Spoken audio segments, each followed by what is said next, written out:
Assalamualaikum warahmatullahi wabarakatuh. Selamat datang di Pemuda Akhir Zaman.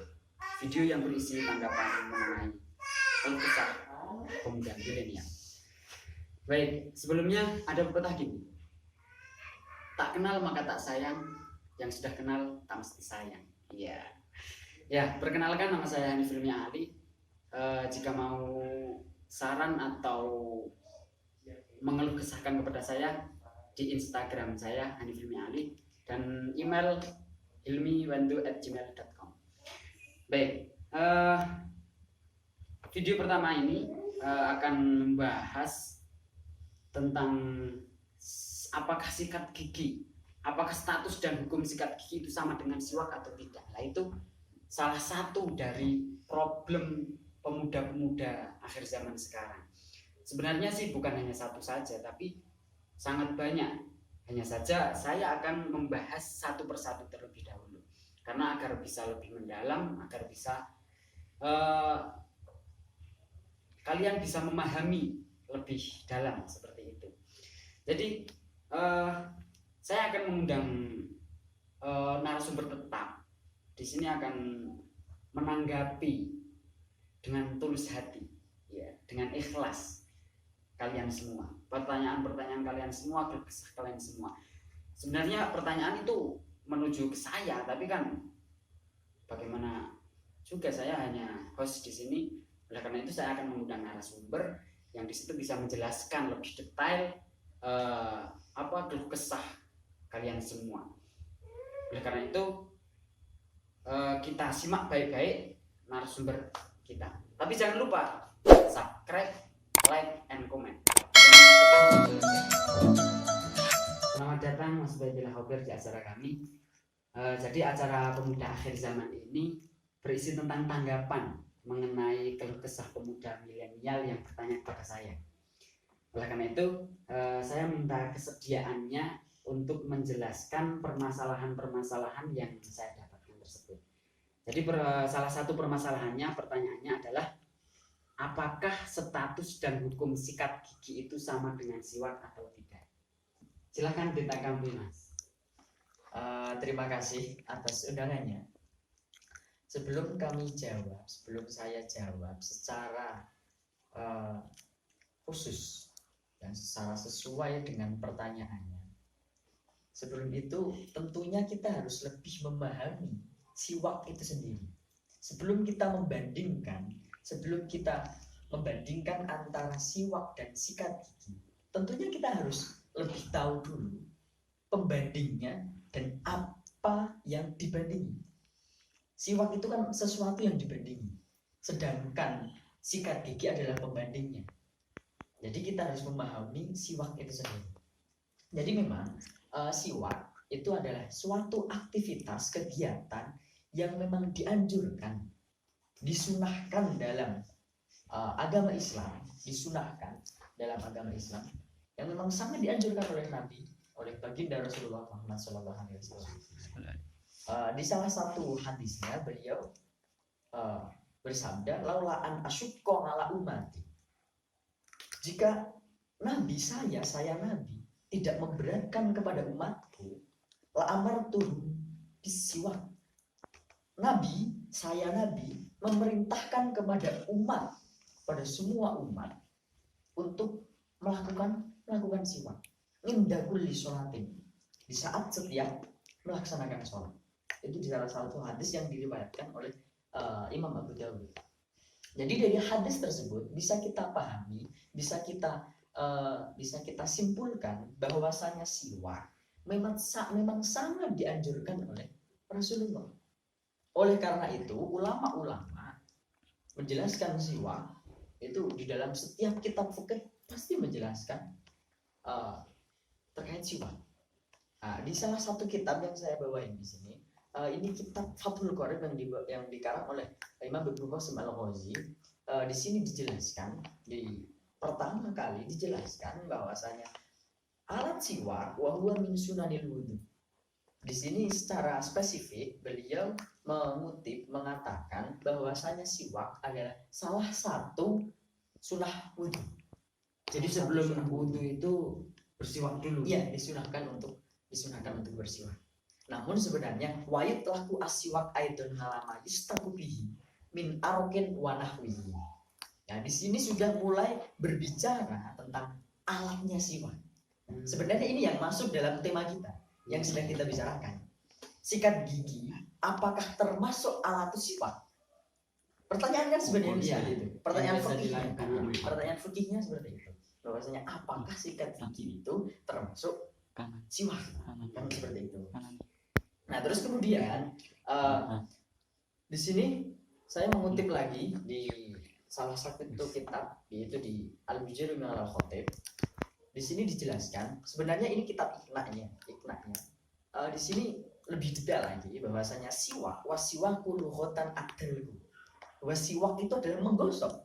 Intinya menggosok. Pakai pulpen juga boleh? Ya intinya menggosok secara lughatan. Namun kita berbicara secara syara'an. Nah, secara syara'an istimalu audin min arokin wan au nahwihi ka'asnanin fil asnan wa ma haulaha li idhab taghayyur. Nah, di sini jelas banget. Di sini sangat jelas dijelaskan bahwa siwak adalah menggunakan kayu. Seperti halnya kayu arok atau au nahwihi atau yang menyerupai ka'asnanin seperti halnya sikat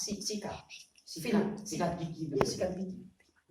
Fil asnan dan gigi wa mahaulah dan sekitarnya li'idhabit taghayyur bertujuan untuk menghilangkan rubahnya mulut, baunya mulut. Jadi di sini dijelaskan bahwa sikat juga termasuk yang namanya siwak seperti itu. Kemudian juga ada Syekh Wahbah Zuhaili juga mengatakan bahwasanya siwak adalah istimalu audin au nahwih ka asnanin wa syabunin fil asnan wa ma haulaha yudhibas sufrah wa ghairaha. Ya di sini hampir sama, hanya saja ketambahan di sini. Wasobunin, sobun itu ya sabun. Tapi nggak mungkin kita pakai sabun untuk sikat gigi. Rinso ya? Nggak mungkin pakai rinso atau sampo. Tentunya yang dimaksud sabun di sini adalah odol atau pasta gigi. Bahasanya pasta gigi. Itu sabun di situ. Berarti dari beberapa makalah di sini bisa kita ketahui bahwasanya sikat gigi itu bisa masuk dan bisa dikategorikan sebagai alat siwak. Berarti kita sikat gigi sebelum wudhu atau sebelum sholat seperti itu bisa mendapatkan kesunahannya? Bisa mendapatkan kesunahannya ketika dilakukannya sesuai dengan kaidah yang diarahkan oleh para ulama. Ini saya membawa kitab Majmu' Syarah Muhadzab, tapi yang saya ambil itu dalam kitab Muhadzabnya karya Imam Asy-Syirazi. Kalau Majmu'nya itu karyanya Imam An-Nawawi. Karena dua hal tadi, mengutip dua makalah tadi, dua yang dikatakan oleh ulama-ulama fikih yang dalam kitab Bujairumi dan dalam dan Syekh Wahbah Az-Zuhaili itu mengatakan bahwasanya sikat gigi itu bisa dikategorikan alat siwak. Nah sekarang kita pakai sudut pandang lain, yang mana di sini Imam Asy-Syirazi juga mengutip salah satu hadis, yaitu as-siwaku madharatun lil fam, bahwasanya siwak itu bertujuan untuk membersihkan mulut.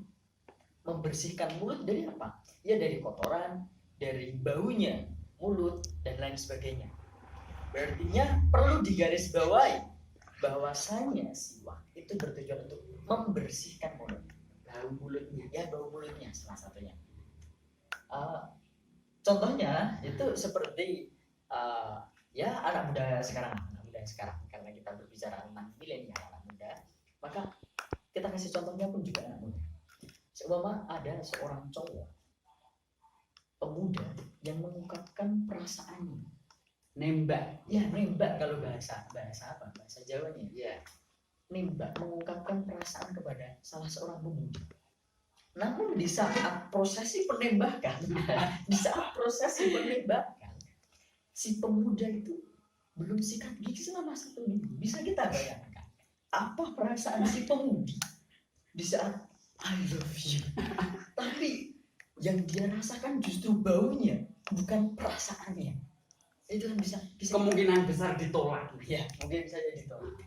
Tapi kalau si pemudanya memang oke, memang keren, Cool kecuali bau mulutnya. itu ada kemungkinan terima ya. Oke, kita lanjutkan. Berarti dalam siwak itu bertujuan untuk membersihkan. Tujuan pertama ya. Tujuannya berarti di sini kan tujuannya. Nanti di majmu'nya juga dijelaskan bahwa yang dimaksud madharatun lil fam itu salah satu tujuannya. Mardatun lirah itu yang kedua ya. Asiwaku madharatun lil fam mardatun lirah, yaitu agar kita disukai, agar kita menarik dia hadapan Allah Subhanahu wa taala. Selain menarik perempuan lain yang Menarik Allah Subhanahu wa taala tentunya. Agar kita dikasihi, agar kita mendapatkan ridho dari Allah Subhanahu wa taala. Itu secara umum mardatun lirah. Jadi seperti itu. Kemudian berbicara selanjutnya yaitu terkait alat siwak. Apakah alat siwak itu hanya kayu arab atau secara umum? kayu Arab itu seperti apa? Jadi kayu arab itu ya kayu yang ada dari pepohonan yang ada di Arab. Oh, berarti Indonesia nggak nggak ada. Indonesia nggak ada. Buktinya Indonesia itu mengimpor. Ya, buktinya Indonesia itu mengimpor. Dan bahkan kayu arab itu dijadikan salah satu oleh-oleh orang pulang haji, orang pulang umroh. Itu salah satu oleh-olehnya kayu arab. Itu membuktikan bahwa kayu arab itu kayu yang di sini jarang. Memang nggak tumbuh di sini. Berarti kita buat pakai bambu itu nggak bisa ya? Nggak bisa. Contoh seumpama kayu arab itu di sini bisa tumbuh, nggak mungkin dijadikan oleh-oleh. Nah, contoh ada orang Jakarta pergi ke desa, dia di desa banyak tumbuh-tumbuhan, nggak mungkin dia pergi pulang ke rumah oleh-olehnya itu berupa kayu, pering, bambu dan lain sebagainya. Oke, Iya. karena di sana juga banyak. Ini seperti itu. Tapi kalau kayu arab itu karena di Indonesia sedikit, jadinya dijadikan oleh-oleh. Itu tingkatan pertama. Sebenarnya ada banyak tingkatan. Kayu arab pun dalam penggunaannya juga banyak. Yang pertama kayu arab yang dibasahi. Itu yang paling afdal Untuk bersiwak. Iya, untuk bersiwak. Kayu yang dibasahi, kayu arab yang dibasahi. Itu ada lima tingkatan. Jadi kayu arab yang kering sama kayu arab yang dibasahi air tawar itu jelas lebih afdal. Kayu arab yang dibasahi oleh air tawar. Bukan kayu arab yang direndam. Kalau kayu arab yang direndam itu tingkatan keempat. Itu beda mas, dibasahi. Ya beda. Dibasahi sama direndam itu jelas berbeda. Direndam itu kan berarti direndam berjam-jam atau Lama berhari. ya. Sedangkan kalau dibasahi itu hanya kayu arab tersebut agar basah. Jadi seperti itu. Nanti ada tingkatan-tingkatannya. Kemudian juga semua kayu sebenarnya juga bisa dijadikan siwak. Hanya saja ya nggak mungkin kayu yang seperti contoh seumpama Anda sholat di masjid, kemudian siwakan pakai kayu yang di situ dijadikan pintu, ya nggak mungkin. Ini yang Siwakan dari pintu, nggak mungkin. Iya. Yang dimaksud kayu di situ ya kayu apa sih bisa. Ada beberapa pengecualian kayu. Kemudian selanjutnya yang juga bisa dijadikan alat siwak itu adalah baju. Ini baju. Contoh ini bisa dijadikan siwak. Sebelum sholat dia niat aja, niat siwak pakai baju itu bisa. Dan dia mendapatkan kesunahannya. Mendapatkan kesunahan. Ya, secara simpel seperti itu ya. Secara simpel alat siwak itu berarti macam-macam. Dan salah satunya yaitu berupa sikat. Dan bahkan sikat dan pasta gigi ketika dipakai bersamaan itu bisa termasuk siwak. Seperti tadi yang dikatakan oleh Syekh Wahbah Zuhaili. Jadi kan kalau siwak itu kan kesunahan sebelum salat seperti itu kan. Jadi kan salatnya ada 5 waktu. Kalau kita menggunakan kesunahan sikat gigi terus sebelum salat, apakah itu tidak melampaui batas mas? Kan setiap salat sikat gigi, kan juga kebanyakan seperti itu. Biasanya kan sikat gigi 2 kali sehari atau 1 kali sehari. Nah itu masa 5 kali sehari? Ya, jadi seperti ini. Keadaan yang memang sangat dianjurkan itu ada. Itu di dalam Fathul Qorib itu disebutkan bahwasanya ada tiga keadaan Wahwa ay asiwaktu fi salasati mawadina asyad istihbaban. Ada 3 keadaan yang sangat dianjurkan untuk melaksanakan siwak. Yang pertama adalah nginda taqayyudil fam min azab, yaitu di saat berubahnya mulut yang disebabkan oleh azm. Azm itu seperti diam lama, itu diam lama. Kemudian seperti halnya setelah makan makanan yang Jengkol. bau ya, jengkol, terus Teh. durian dan sebagainya yang memiliki bau-bau yang sangat menyengat. Kemudian yang kedua yaitu ngindal qiyam minan naum, yaitu bangun tidur. Bangun tidur itu termasuk salah satu keadaan asyaddu istihbaban yang sangat dianjurkan kesunahannya untuk melaksanakan siwak. Kemudian yang ketiga yaitu ngindal qiyam minas shalah, itu di saat mau melaksanakan sholat fardun atau nafil, entah itu sholat fardun atau sholat sunnah. Jadi seperti itu. Yaitu kalau berbicara keadaannya ada 3 keadaan yang sangat dianjurkan siwak. Nah, siwak di sini yang kalau sikatan, kalau kita sikat gigi itu kan termasuknya sulit ya. Kita harus menggunakan air, harus berkumur-kumur dan lain sebagainya. Kalau kita siwakan pakai kayu arang itu mudah. Itu sebelum sholat langsung siwakan aja. Tapi kalau gini Mas, kalau saya pernah lihat ada yang mau sholat tapi siwaknya pakai jari-jari. Apakah itu mendapat kesunahan atau tidak? Kalau itu nanti munculnya khilaf. Kapan-kapan kita bahas saja. Kalau berbicara itu nanti akan muncul khilaf. Karena akan memunculkan khilaf. Di mana yang namanya khilaf tentunya harus kita pahami lebih detail lagi. Kita harus memahaminya lebih dalam lagi. Yang saya katakan di sini yaitu yang secara masyhur saja, agar tidak memunculkan kebingungan atau memunculkan perdebatan yang sangat panjang di kalangan pemuda. Jadi kesimpulannya adalah bahwa status dan hukum sikat gigi itu sama dengan siwak atau tidak, bisa dikatakan sikat gigi bisa sama. Ya, sikat gigi hukum dan status hukumnya itu memang bisa sama dengan siwak, sama-sama sunnah. Hanya saja dengan kaifiyah, dengan tata cara yang sesuai dengan syarat, yang sesuai dengan kitab-kitab fikih, maka sikat gigi bisa dikategorikan siwak. Dan harus dibarengi niat atau tidak? Saya sikat gigi niat siwakan atau tidak? Ya jelas. Innamal a'malu binniyat. Ya, jadi niat itu salah satu komponen yang penting, yang sangat krusial dalam suatu rangkaian ibadah. Jadi tetap harus niat. Meskipun niatnya hanya enak saja. Aku niat siwakan, saya niat sunahnya siwak, itu Sudah mendapatkan sunnah.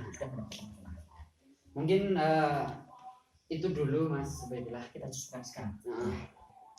Semoga tanggapan ini bisa memuaskan dan mencerahkan para pemuda yang kemarin bertanya dan memberikan kekesannya kepada kami. Dan bagi kalian semua yang belum bertanya, silahkan berkeluh kesah atau memberikan keluh kesahnya kepada kami lewat Instagram, email, atau WhatsApp di bawah ini. Dan ingat, acara ini tidak terkhusus pemuda saja ya Mas ya. Jadi orang tua juga boleh bertanya, boleh memberikan keluh kesahnya karena mereka juga pernah muda ya.